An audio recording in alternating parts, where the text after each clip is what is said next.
Coming up on today's edition of Locked On Eagles, I'm going to talk about something I've been waiting to talk about for 8 years, the official signing of Marcus Mariota to the Philadelphia Eagles. You are Locked On Eagles, your daily Philadelphia Eagles podcast. Part of the Locked On Podcast Network, your team every day.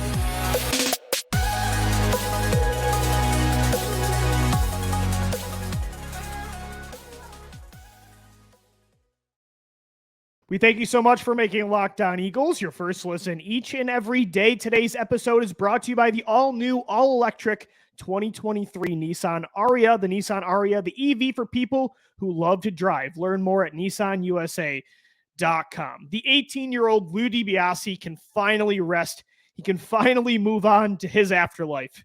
He's gone now. He is fully at peace. Marcus Mariota has signed with the Philadelphia Eagles. This has been something 8 years in the making. No, it's not to be the franchise quarterback like it was supposed to be in 2015 when former head coach Chip Kelly had offered 2 first-round draft picks, multiple second-round picks, Brandon Boykin, Fletcher Cox, Michael Kendricks, Sam Bradford, Mark Sanchez. Chip Kelly basically said, hey, Tampa Bay Buccaneers, hey, Tennessee Titans, take whatever you want. I need my Heisman-winning former quarterback of the Oregon Ducks, Marcus Mariota. Hashtag do the deal, right? That was the movement for 4 months. It's one of the most underrated, I think, untalked about parts of Philadelphia sports history that had the city completely captivated for an entire offseason. Maybe it's because, Chip was fired a year later. Mariota never became an Eagle. It's really just this giant one big what if, and we don't even know the official facts about everything that happened, what he really did offer, but that is from Ian Rappaport. Adam Schefter has said the same thing. So Chip Kelly can lie about it till he's blue in the face, but we think he offered the deal. But, you look at that and the fact that they won a Super Bowl just 2 years later, and there's been so much drama and so much that's happened since that 2015 drama about are the Eagles going to trade up from 20-2 to go get Marcus Mariota. But it was something that I personally as a kid was absolutely obsessed with, that I'm sure a lot of other Eagles fans said, for the same reason we wanted the next year go up and trade for Carson Wentz. For the same reasons the past few years we've been debating about what to do at quarterback, because we needed the Philadelphia Eagles to find their next franchise quarterback, and they did not have one, and we thought Mariota could be the guy. Well, 8 years later, Mariota finally is an Eagle, not in that role. He's going to be the 2023 QB2 behind Jalen Hurts, but the nostalgic what-if scenario speculation guy that is myself as an Eagles fan has been nerding out today to wake up to this news. And it's funny. You can tell my friends and some of my Locked On Eagles listeners that follow me on Twitter, they know this about me, that I love this kind of stuff. And so I wake up. The trade happened about 1:30 a.m. I'm not feeling great yesterday, so I'm in bed by midnight. And I wake up and all I get are texts. The prophecy has been fulfilled. Hashtag the deal has been done. Hashtag do the deal. You're never going to believe who the Eagles' backup quarterback is. Mariota in all caps. And I'm like, no way. It actually happened. I go to Twitter and it's true. Mariota is a Philadelphia Eagle. Some of you might not think it's as cool as I do, but again, I think this is a really neat full circle moment with the Eagles that again has me kind of saying to myself, you can't make this stuff up. I mean, being a journalist, being an analyst for the Philadelphia Eagles, hosting a daily podcast, the Eagles write the stories from themselves. Sometimes I truly can't believe the way things go with this franchise, right? How Marcus Mariota 8 years later becomes an Eagle, and the GM that signed him is the guy that had a power struggle with the head coach who was obsessed with doing anything it took to get this quarterback, and now the GM that won that power struggle after 2015, who's won a Super Bowl, who re-signed the quarterback that Chip Kelly traded away, Nick Foles, and won a Super Bowl. He used Chip Kelly's big contracts, Kiko Alonso and Byron Maxwell, to go get Carson Wentz, which helps you win a Super Bowl. That guy continues his troll job by signing Marcus Mariota. You look at everything that happened with Carson Wentz, the fact that 2 supposed to be backups led you to Super Bowls, and they became the guy that you thought Carson Wentz would be. And, the way the similarities of 2022 compared to 2017, how it almost followed such a similar path. so many moments in Philadelphia Eagles history, really even in just the last, I would say, decade, from 2013, the post Andy Reid era. And there's been a lot of eras within that one giant era, but there's so many moments, including yesterday when Mariota signed with the Eagles, or I should say this morning, where I go tell myself, I can't believe this is real. I mean, you cannot make this stuff up. It happens so often as an Eagles fan, and I think it's really neat. Chip Kelly, again, I think offered the entire farm for Marcus Mariota, and thank God that didn't happen, because it's one of the biggest what ifs in Philadelphia Eagles history. That's a part of why I'm so enamored with this topic too, and why I think it should be talked about more is if the Tennessee Titans said, yeah, we do like Zach Mettenberger was the guy back then, so it would have been crazy to go with Mettenberger. But let's say that Ken Wisenhunt, who was going back and forth with the decision, said, I'm going to go with Mettenberger, and I'm going to trade Mariota for all these assets for Philadelphia. The Eagles don't win Super Bowl 52. This is the biggest what if maybe in Eagles history. Because if Chip Kelly trades for Mariota, it doesn't matter what happens in that 2015 season.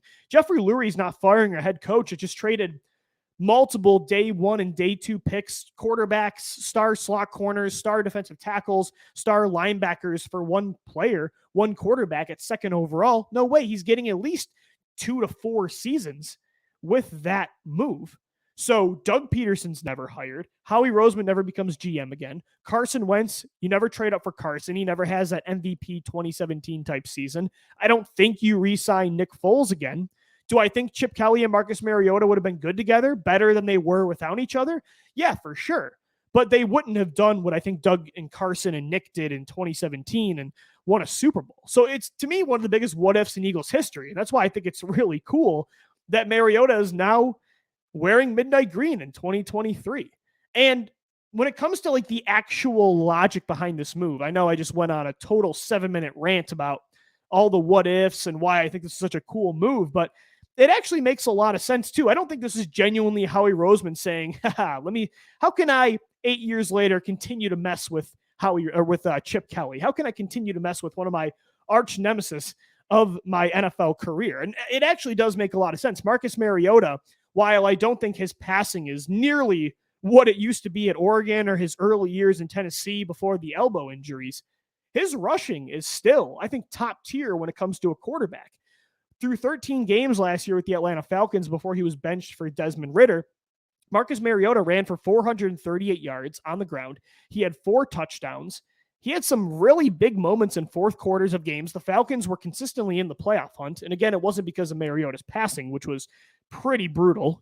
Deep accuracy, his arm strength is nothing near what it used to be, but his mobility is still there. He can still pull a rabbit out of a hat and, find a way to make off-script plays and make things happen, elevate his offense with his legs just as much as he used to be able to. And that's big for the Eagles because who's their starting quarterback? It's Jalen Hurts, who's a top-tier mobile quarterback in his own right. He's, if not the best mobile quarterback right now in the NFL. It's him, Lamar Jackson, and Josh Allen. So your offense, if Jalen Hurts gets injured like he has the last 2 years, he does not have to completely change. And by he, I mean Nick Sirianni and now offensive coordinator Brian Johnson. They're not going to have to change up the entire offense like they did with Gardner Minshew the last 2 years. Gardner Minshew is not a threat to run the football. You're not going to use as much RPO, read option, bootlegs, not going to have a lot of scramble drills, off script plays like you'd have with Marcus Mariota. So now,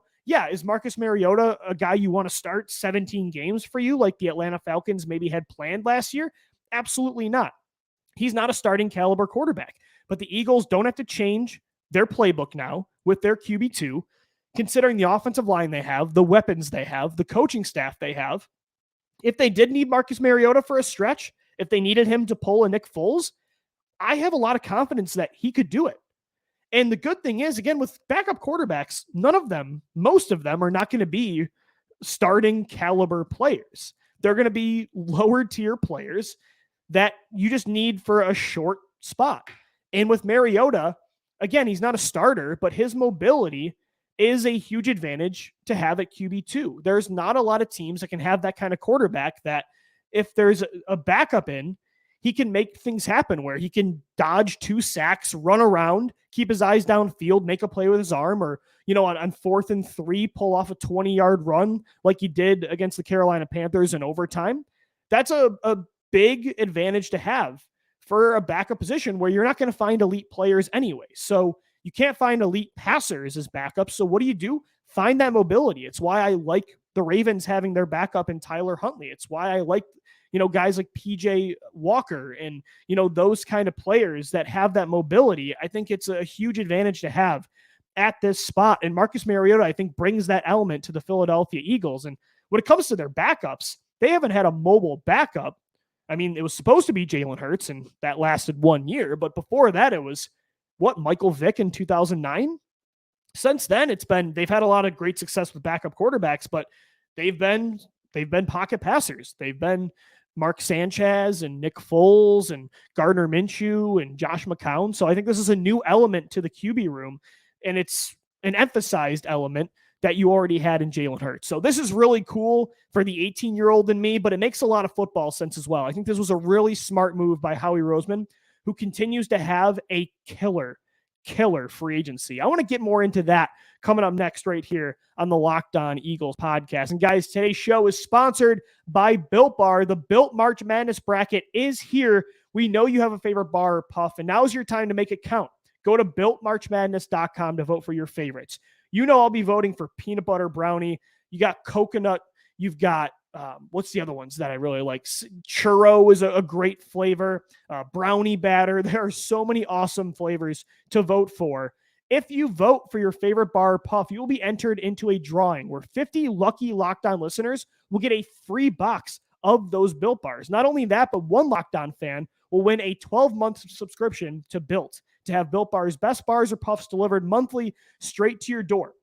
You got to try Built Bar. Built Bar is the best protein bar ever. Seriously, they're so amazing. You won't think they're good for you, but you don't have to sacrifice taste for health. They're covered in 100% chocolate, and bars only have about 130 calories and very little grams of sugar. They're packed with protein. Make sure you go check out Built Bar at Built.com and head over to BuiltMarchMadness.com to vote for your favorite bar or puff and pick up a box while you're there. You can vote every day in March, so hop in and support your pick.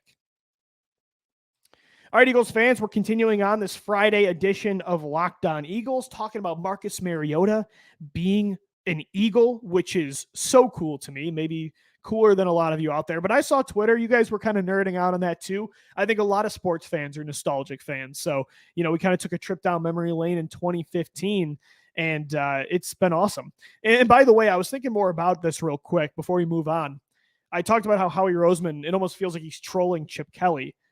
When you think about Chip Kelly and what's happened to him since he got fired in 2015, or maybe not what's happened to him, but what the Eagles have done, it's a tough look for him, man. Like Howie Roseman, again, he took those two terrible contracts Chip gave out to Byron Maxwell and Kiko Alonso. What does he do with them?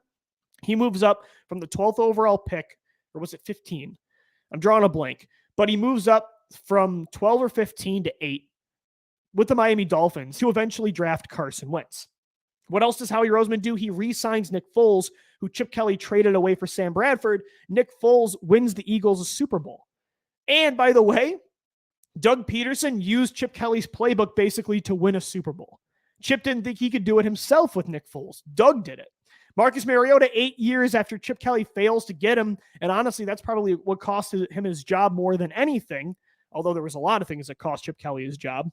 He becomes an Eagle to back up the quarterback that Howie Roseman got to be a stud in a very similar way that Chip had envisioned Mariota becoming in Philadelphia. And we know Chip Kelly did not like the salary cap numbers guy that was Howie Roseman. So, man, just tough looks for Chip Kelly since he's been gone.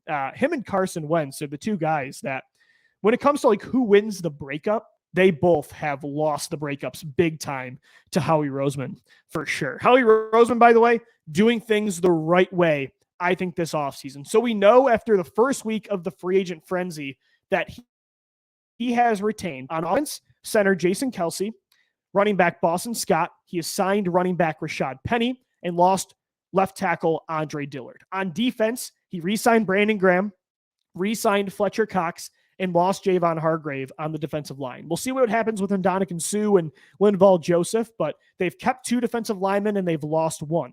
They've lost both starting linebackers in TJ Edwards and Kazir White.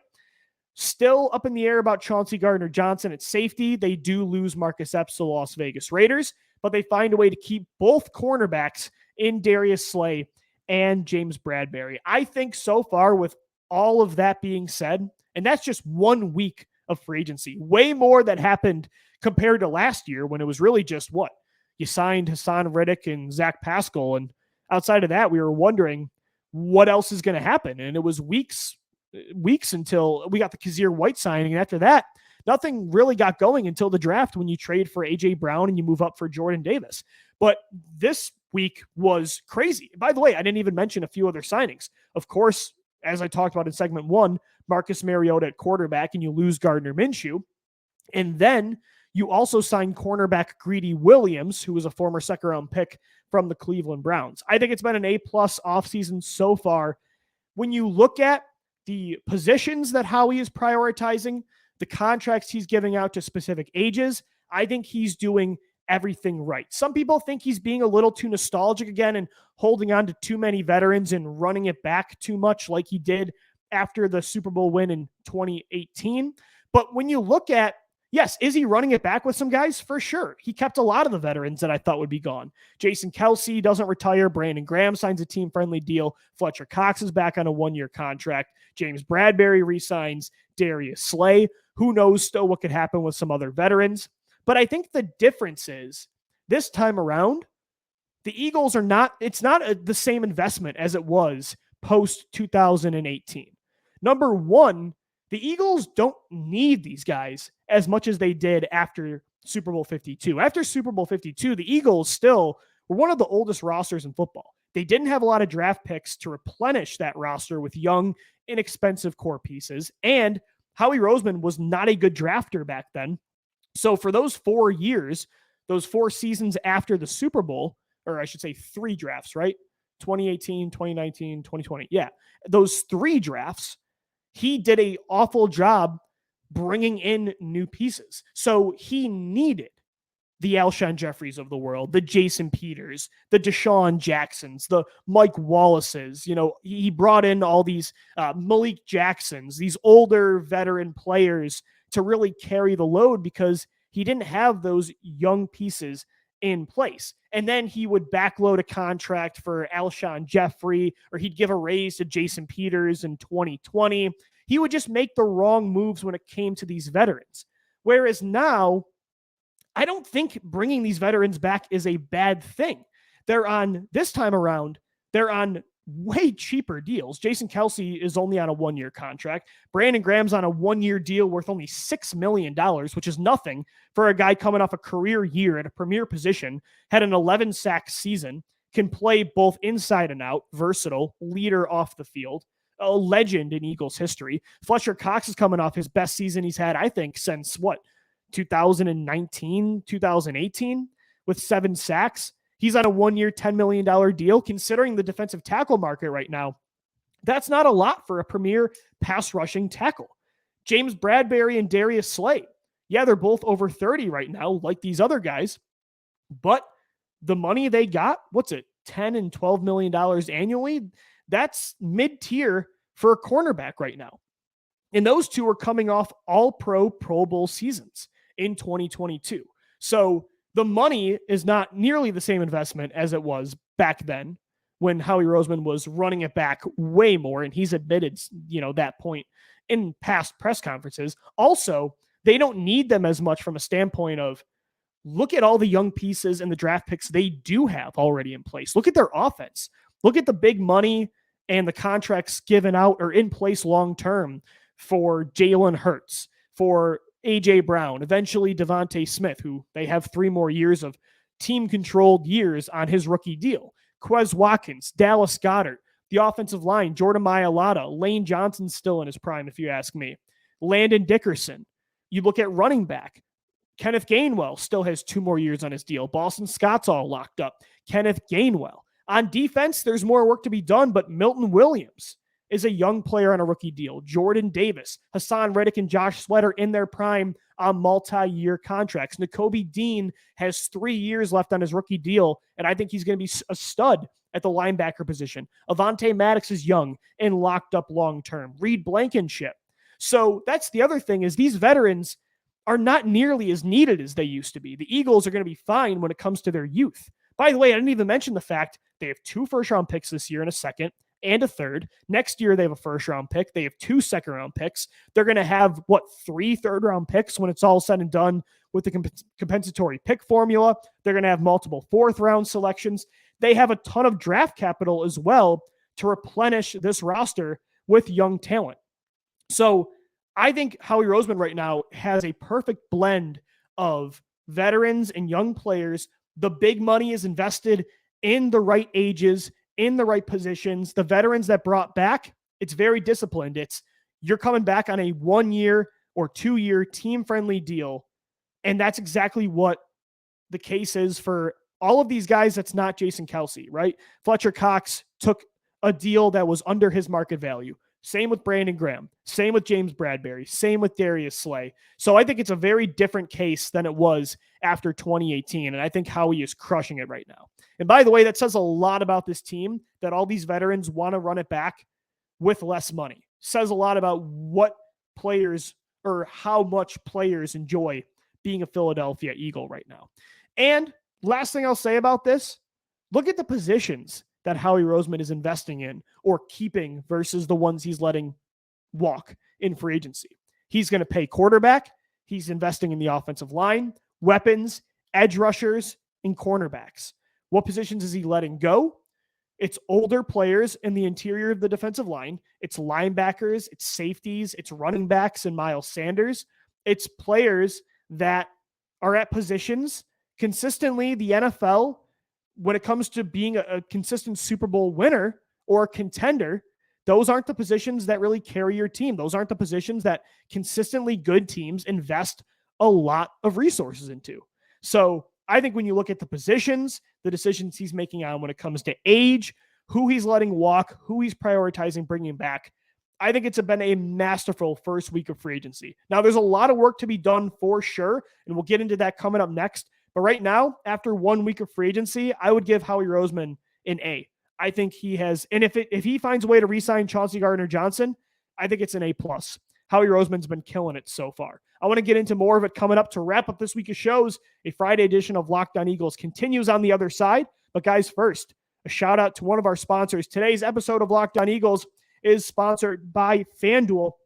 The tournament is heating up, and now is the perfect time to download FanDuel, America's #1 sportsbook, because new customers get a no-sweat first bet up to $1,000. That's bonus bets back if your first bet doesn't win. Just download the FanDuel Sportsbook app. It's safe, secure, and super easy to use. Then you can bet on everything from the money line to point scores and threes drained.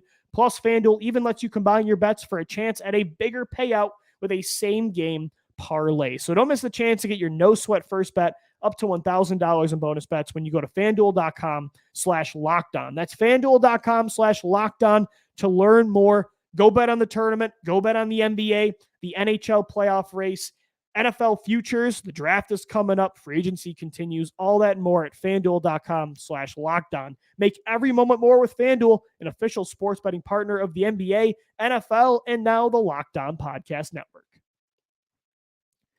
All right, Eagles fans, we're wrapping up this Friday edition of Locked On Eagles. The Eagles have done a lot. There's been a lot that's happened in the first week of free agency.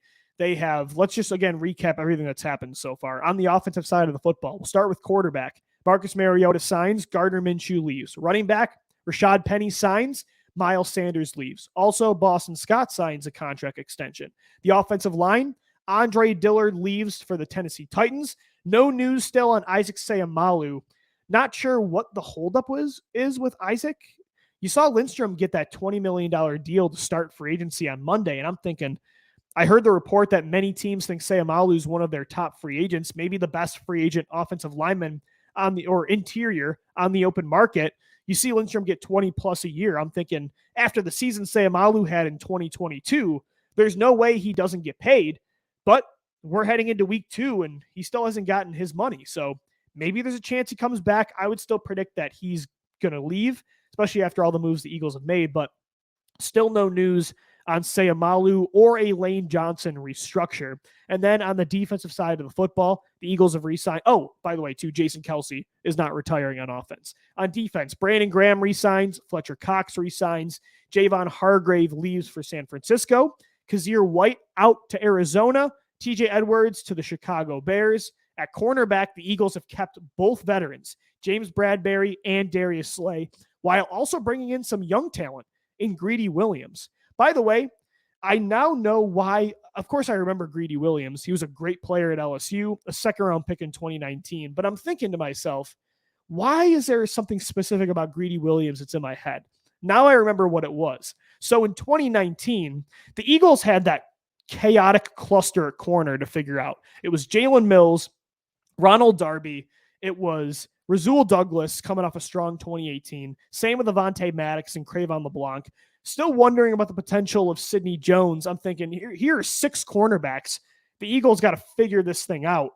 And I saw all these mock drafts where the Eagles were taking Greedy Williams in the first round, and I would keep going on these rants in the early years of Locked On Eagles on the podcast. And so that's what it was. But I like the signing of Greedy Williams. It's a low-risk, high-reward signing, and they didn't have a lot of young talent on the boundary at corner outside of Zach McPherson. So they bring in Greedy Williams, has some versatility too, maybe can play safety. At safety, the Eagles lose Marcus Epps. Still don't know what's going on with Chauncey Gardner Johnson, and you're not going to figure it out by reading his Twitter. I unfollowed him. It's getting out of hand. I mean, one day his profile picture is just a black screen, then it's him in his Eagles Media Day jacket. One day he's tweeting about Darius Slay and about the Eagles, and then the next day he's saying the disrespect is real. I'm not sure what's going on, but I can kind of piece it together. The safety market isn't nearly what he thought it was going to be. His market isn't nearly what he thought it was going to be. Yeah, Jesse Bates gets a nice $16 million a year contract with the Atlanta Falcons, but outside of Bates, look at the other deals. Von Bell gets, $7 a year in Carolina. Jordan Poyer got less than $5 a year, I think, to go back to the Buffalo Bills. Nazir Adderley retires. There's definitely some more guys, too, that I'm forgetting about. But you look at the market, you look at some of the deals that are getting done, and they're all under like $9-8 million a year. And when you look at Chauncey, Gino and I both said it's probably going to take 14, 15 plus a year to get this thing done. It makes sense. The guy's 25 years old, coming off an incredible season where he led the league in interceptions.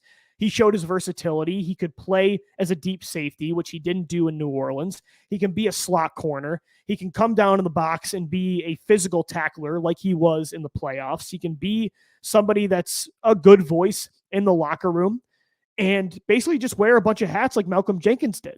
So I thought, considering that he's in his prime, he's at a position that I think is important, he'll probably get a big, but I think he's he could cash in. Now I think it's not going to take as much for the Eagles to re-sign him. It might take, maybe, I don't think he'll get $10 million a year. He might get 9 or under. Maybe he signs a 1-year prove-it deal with Philadelphia to try to, bank on himself and raise that value next year. My logic with that, though, is Chauncey, is he going to have a better year than he had in 2022? Like, he's at his ultimate value right now. He is in his prime coming out of his rookie contract. He's coming off a year where, like I said, he literally did everything for the number 1 passing defense in football, and they made a Super Bowl.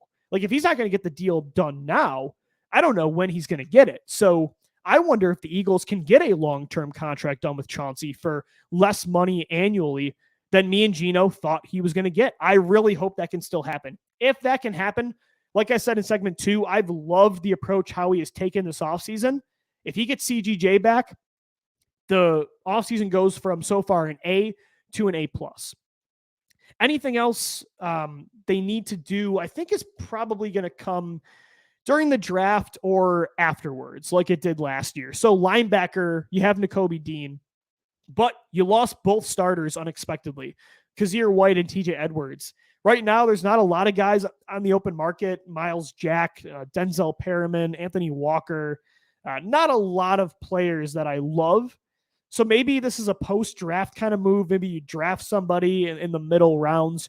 But linebacker as a whole, they still need to address. We got to see what happens with Isaac Seumalo at right guard. But outside of that, wide receiver 3, tight end 2, your second safety if you don't believe in Reed Blankenship. I know Jalen Mills got released today from the Patriots. A lot of people are calling for a reunion with Philadelphia. Not sure what's going to happen, but most of these holes now are really not that immediate. So I'm not sure when it's going to come. Maybe there will be some buy low signings like how he did last year, but maybe it won't come for a few months until we see what happens with the draft. But so far, I think this offseason has been off to a great start. I think the right guys are staying. And as much as I like some of the guys that left, I understand why. Because of age, position, market value. I think I'm very happy with the way the Eagles are heading into 2023. I'm Louis DiBiase signing off. This has been the Locked On Eagles podcast. Thank you so much for making Locked On Eagles your first listen each and every day on all podcast platforms and on YouTube as well. Follow us on Twitter at Locked On Birds and at DiBiase LOE. After you make Locked On Eagles your first listen every day, make sure your second listen is the Locked On NFL Scouting podcast with the Draft Dudes. From free agency to the draft, salary cap management, and more. Join NFL experts Kyle Krabs and Joe Marino as they take you through what it's like to build a successful NFL franchise every Monday through Friday. I'm Louis DiBiase. This has been Locked On Eagles. As always, thank you for downloading. Thank you for watching and listening. And let's go Birds.